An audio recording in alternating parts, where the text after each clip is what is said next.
A 19-year-old kid got savagely beaten by a gang of teenage carjackers in Washington, D.C., all because he dared to protect his girlfriend from their vicious attack. He ended up bloodied on the pavement, sparking outrage from Trump himself, who blasted the city's out-of-control crime and vowed to crush it. But you know what? There's really just one simple thing here everyone's missing. Something that could have changed everything that happened that night. I'm sure some of you already know what it is, but to those who have no idea, stick around. In this video, we'll talk about the raw chaos tearing through D.C. Audie's streets, from shocking admissions by unlikely voices to the brutal stats that expose the failures, and why the only real way to fight back is to carry a firearm. Get ready for stories that'll make your blood boil, eye-opening truths about who's really getting hurt, and hard-hitting reasons to demand your rights, because the threats are closer than you think, and the solutions are staring us right in the face. So, if you've been watching the news lately, you've probably heard of that 19-year-old kid named Edward Coristine, who, fresh off working for Elon Musk's Doge team to slash government waste, steps up like a real hero in the dead of night in Washington, D.C. It's around 3 a.m. on a Sunday in Logan Circle, just a mile from the White House, and a gang of about 10 teenagers swarms his girlfriend's car, trying to jack it right there. Edward doesn't hesitate. He shoves her inside for safety,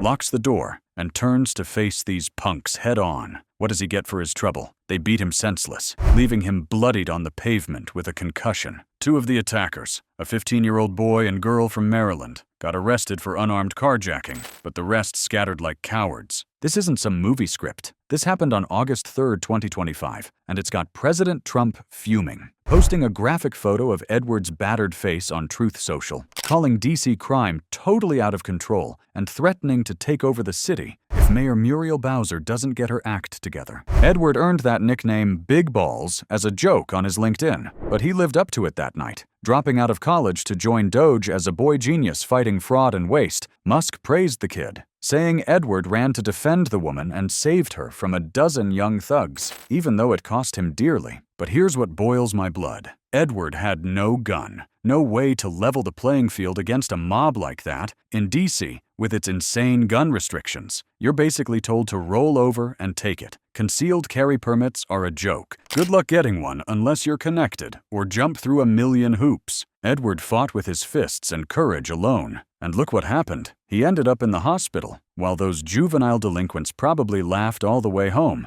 knowing the system slaps them on the wrist. If Edward had a firearm, legally carried like the Second Amendment guarantees, those teens might have backed off the second they saw it, or at least he could have defended himself without getting pummeled. Look, this isn't about letting people go wild in D.C. like some movie scene where an Alec Baldwin cowboy figure carelessly pulls a Colt SAA's trigger at some lady without checking if it's loaded. Nope, it's about giving everyday people a real chance to protect themselves when help is minutes away and danger is right on their doorstep. Trump nailed it when he said either D.C. straightens up on protection or the feds will run it right. But federal takeover or not, no National Guard soldier is going to be at every car door at 3 a.m. That's why we need guns in the hands of law-abiding citizens like Edward. Because when push comes to shove, you're on your own. This kind of nightmare isn't isolated, and even folks you'd never expect to admit it are spilling the beans on how bad D.C. has gotten. Take Kyra Phillips, an anchor at ABC News, that left-leaning network that's usually busy bashing Trump and pushing every anti-gun agenda under the sun. On August 11, 2025, during a live broadcast, she goes completely off script, ditching the Democrat talking points she's supposed to parrot. Why? Because she got jumped herself 2 years ago,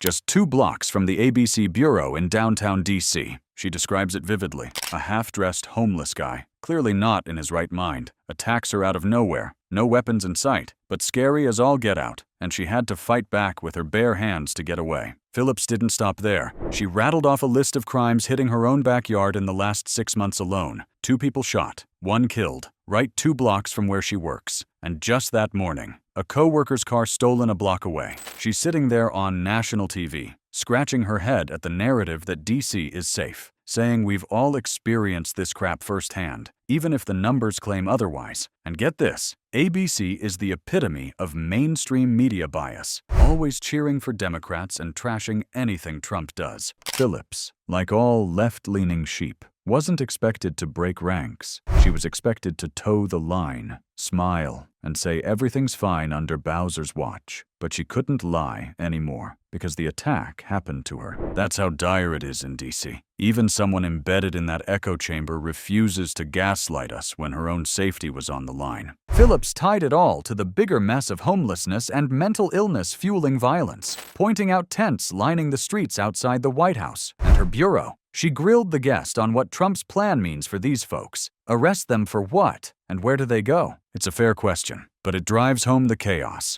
Unpredictable attacks from people desperate or deranged, and you're left defenseless because D.C. laws treat guns like they're the enemy, not the criminals. If Phillips had a concealed firearm that day, she might not have had to wrestle a lunatic in the street. She could have drawn it, deterred the threat, and walked away unscathed. Instead, she fought like Edward did, risking everything because the Second Amendment gets trampled in this city. Her admission cracks the facade wide open. If an ABC anchor can't stick to the script after living the horror, then nobody should buy the lie that D.C. is under control. The rot runs deep, with carjackings exploding like an epidemic nobody wants to cure. Back in 2023, D.C. saw 9 to 59 of these attacks. It dipped to 500 in 2024, and by August 2025, we're at 188. But that's still way too many families shattered. Worse, 51% of the perps are juveniles, kids as young as 14 who think they're untouchable because the justice system babies them.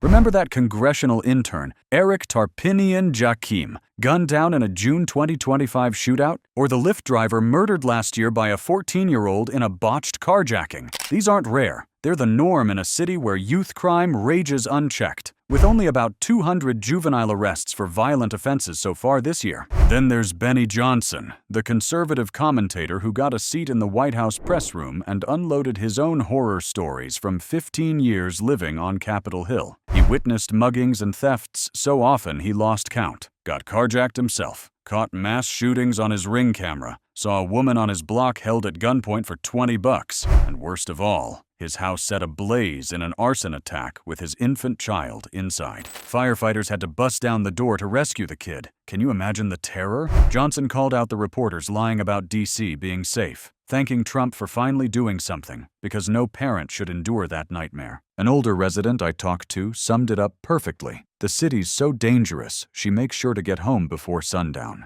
Like living under curfew in your own town. People are scared stiff, dodging shadows because they know the streets could turn deadly any second. These stories from Johnson and that resident echo Edwards beating and Phillips mugging, real people facing real violence, not some abstract stats. Juveniles lead the charge because they face no real consequences, emboldened to swarm cars or jump folks without fear. If more citizens carried guns legally, these punks might think twice before starting trouble. A firearm doesn't make you a vigilante. It makes you prepared, turning potential victims into survivors who can protect themselves and their loved ones when the system's failing. Trump's had enough, stepping in hard with 800 National Guard troops and federalizing D.C. police under Attorney General Pam Bondi, all sparked by Edwards' attack and the endless string of horrors. He blasted D.C. as ravaged by murders, thefts, and violence. Even if he overstated the 2023 murder rate as the highest ever, truth is, 1991 was worse at 80.6 per 100,000 compared to 38.9 then. But the point stands. Despite violent crime dropping, quote-unquote, 26% in 2025 from last year, with homicides down, quote-unquote, 11%, the place still feels like a powder keg.